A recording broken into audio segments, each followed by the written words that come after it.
uh, Virgo. Something just landed that I wasn't fully prepared for.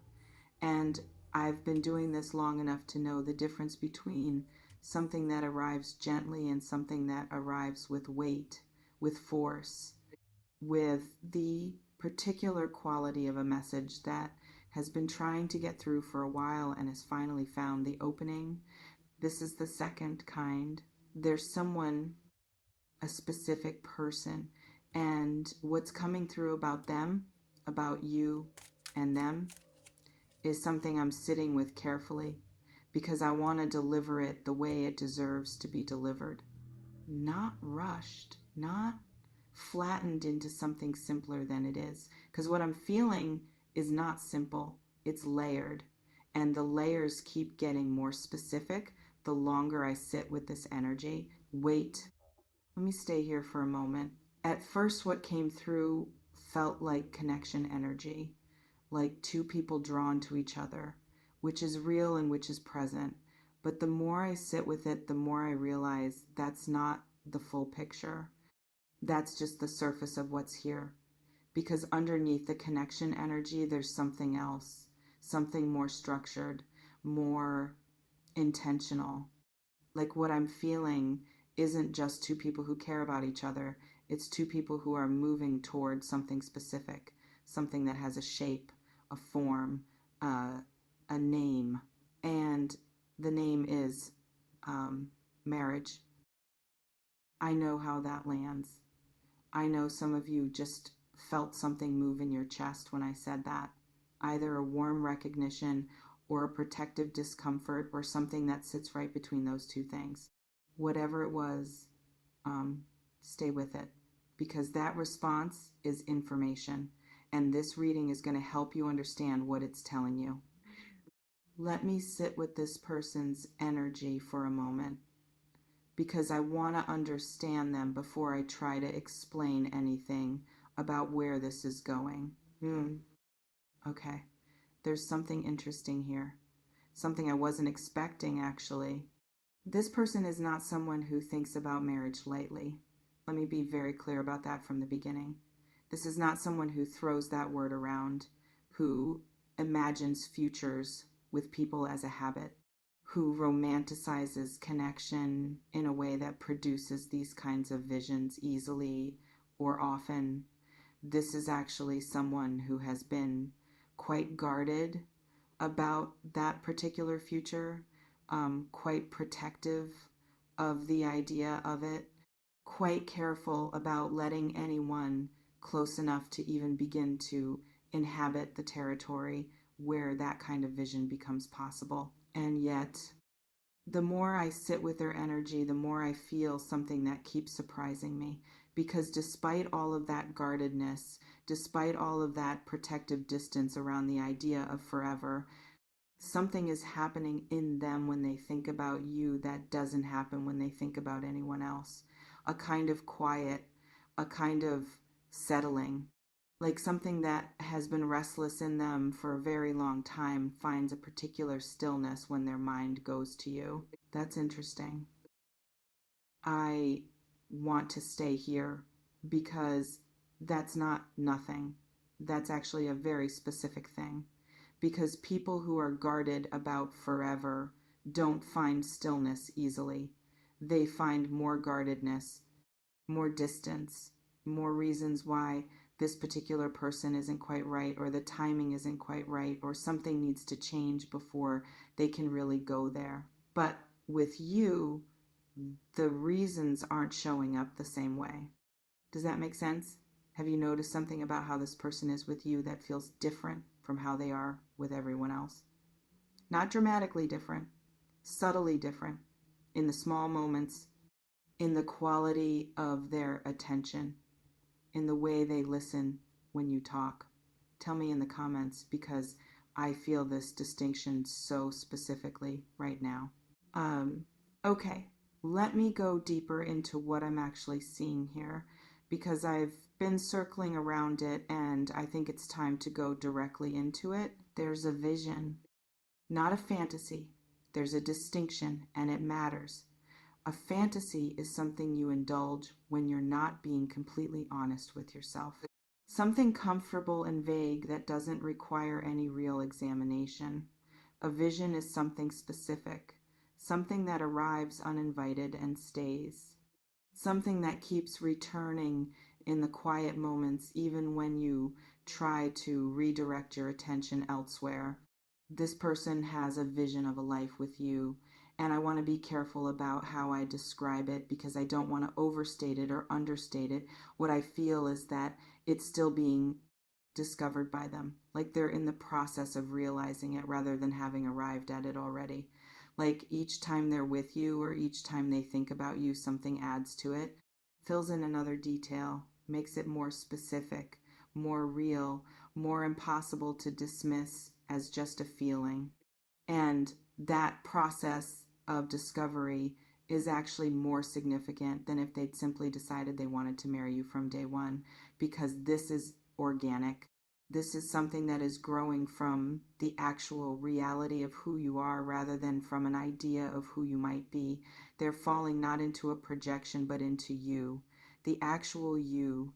And that's the kind of thing that produces real commitment rather than something that collapses when reality sets in. Wait, actually, let me revise that slightly. Because the more I sit with this, the more I feel something more specific than general falling. I feel recognition. Like at some level, at some level, they can't fully articulate. There's a recognition happening. Like some part of them is saying, this is the person, not a person, the person.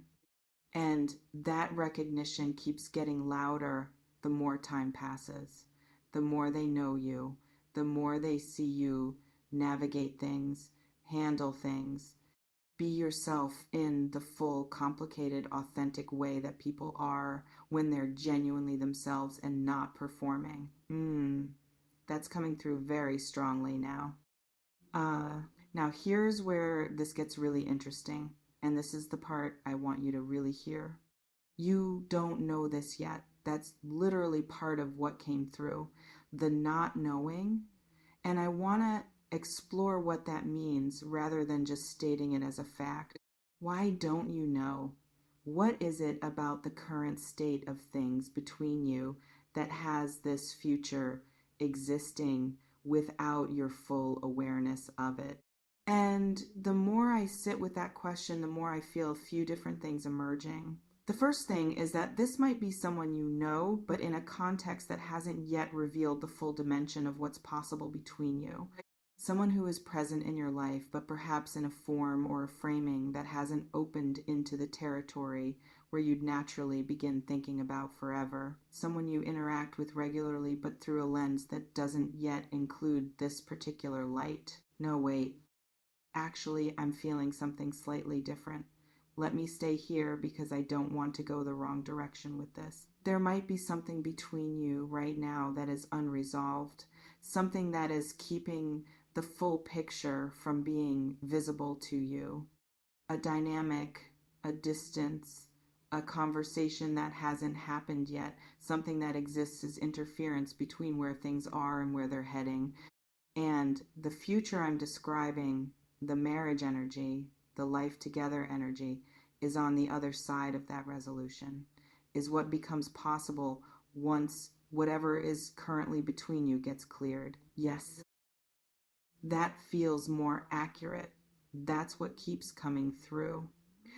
Let me talk about what your energy is doing in relation to this person, because this reading isn't only about them, it's about you too.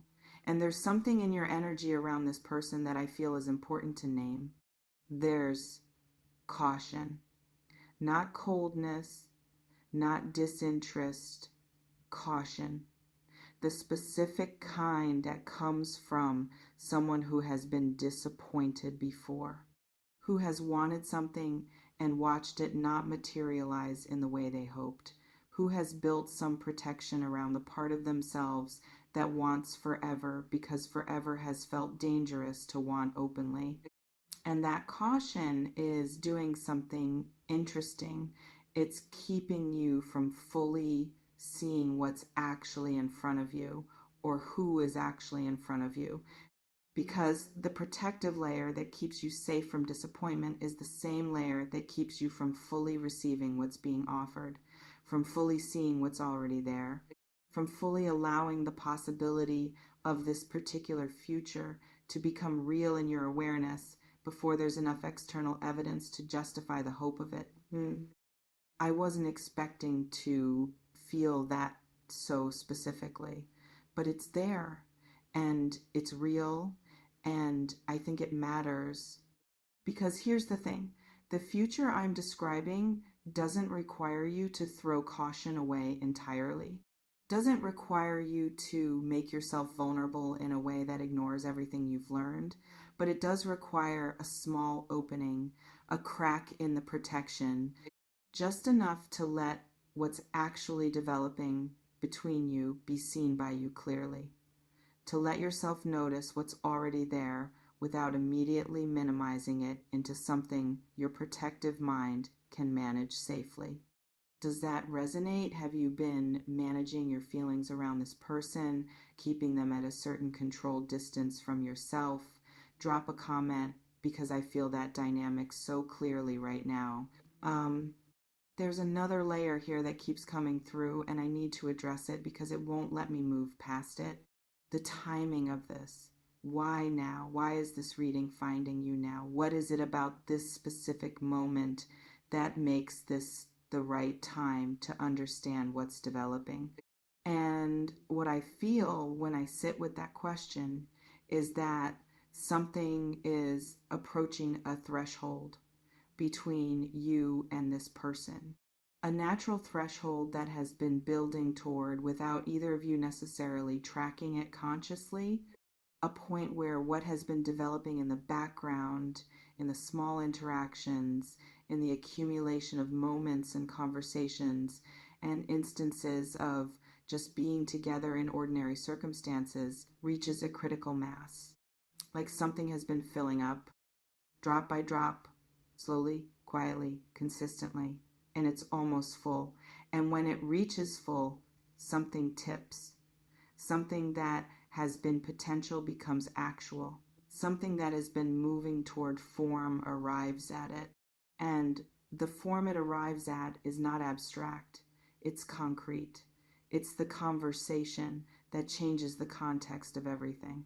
The moment where two people stop orbiting something and start naming it, start standing in it together consciously rather than inhabiting it without quite acknowledging what it is, that moment is coming. And I feel it's closer than you might think. And this reading finding you today is not an accident. It's the universe giving you a preview, giving you a heads up, letting you know what the approaching moment is moving toward, so that you're not completely blindsided when it arrives, so that some part of you has been prepared, has been given permission to already know what your conscious mind hasn't quite caught up to yet. Let me say something about marriage specifically, because I don't want to use that word without honoring what it actually means in this context. When I say marriage, I'm not talking about a ceremony necessarily, or a legal arrangement, or any specific cultural form that the word might conjure. I'm talking about what marriage represents at its most essential, which is choice. Deliberate, conscious, I have looked at everything and I choose you choice. Not because you have to, not because it's convenient, not because the timing is perfect or all the practical conditions are aligned, but because something in you knows that this is the person, this is the one you want to build with, to figure things out with, to bring your whole self to rather than the managed version, to let see you at your worst knowing they're not going anywhere.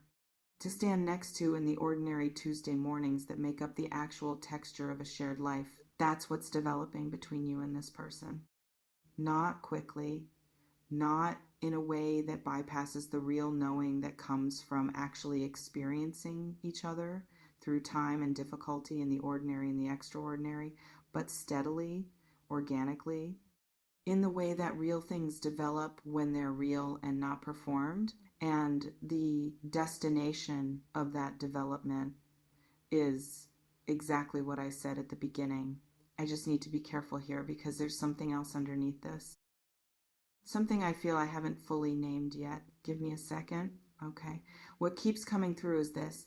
There are things you don't yet know about this person that you're going to know. Dimensions of them that haven't been revealed yet, not because they're being hidden, but because the relationship hasn't yet created the container for them to emerge. And when they emerge, when you see these parts of them that you haven't seen yet, something in you is going to respond in a way that removes whatever remaining doubt exists.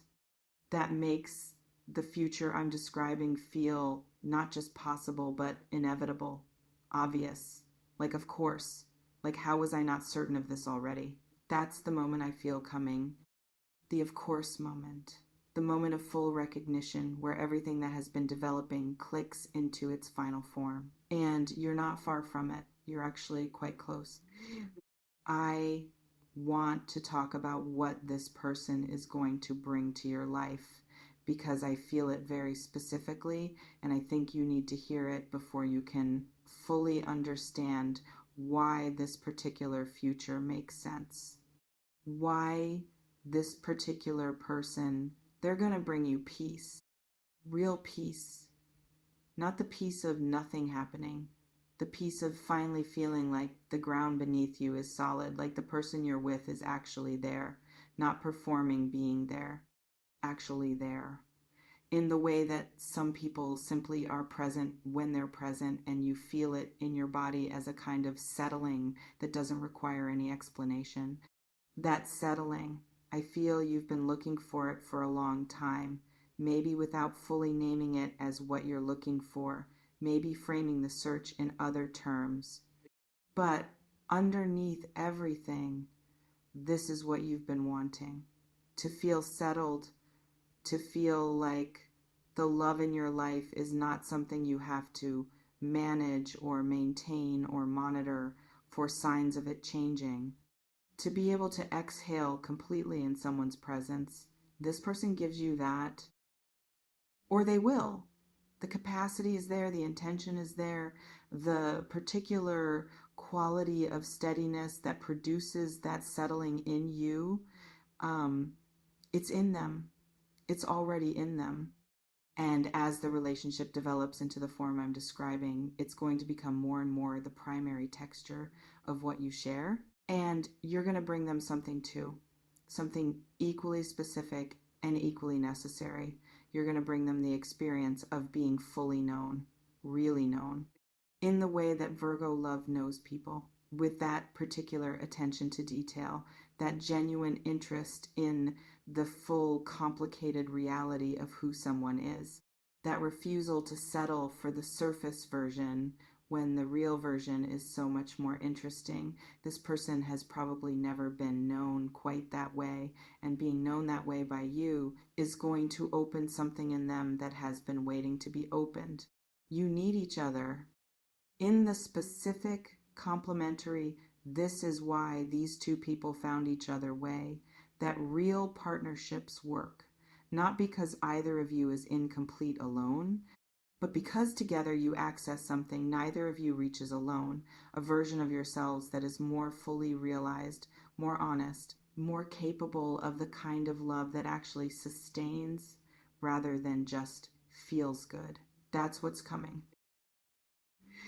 Let me address something practical, because I think it needs to be said. The path to what I'm describing is not without its challenges. I want to be honest about that. There are things between you or things in each of your individual histories that are going to need to be navigated, conversations that will feel difficult, moments of uncertainty where the doubt creeps in and asks whether this is really what it seems. Times where the distance between where things are and where they're going feels longer than either of you wants it to be. Those moments are not evidence that the future I'm describing is wrong. They're evidence that something real is being built. Because nothing real is built without the kind of testing that reveals whether the foundation is solid. And The foundation between you, the more I sit with this energy, the more certain I am about this is solid. It's going to hold. Not because everything is easy, but because what connects you is genuine enough to survive the difficulty. Real enough to come through the uncertainty intact. Strong enough that the testing strengthens it rather than erodes it. Trust the foundation.